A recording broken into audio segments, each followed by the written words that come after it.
سلامونه په خیر ټولو ننګیالو ملګرو ته د 11 اکتوبر پښتون قومي جرګې په تسلسل کې به په 14 جنوري لندن ښار کې د پښتون ژغورنه غورځنګ له اړخه د ډاکټر ابراهیمي په مشرۍ کې به زموږ یو قومي جرګه ترسره کیږي.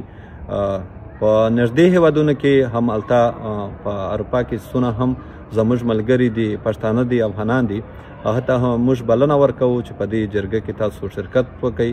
همدا قومي جرګې د پښتون قومي جرګې چې کوم یو تسلسل دی دا به قام ته او وطن ته او ملت ته ګټور ثابتېږي. نو تاسو ټولو نه موږ هیله کوو چې څونه هم زموږ پښتانه افغانان وروڼه یې په دې جرګه کې تاسو شرکت وکړئ، راشئ.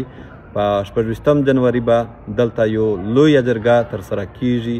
نو تاسو د ټولو نه زموږ هیله ده چې په دې کې به ګډون وکړئ. ډېره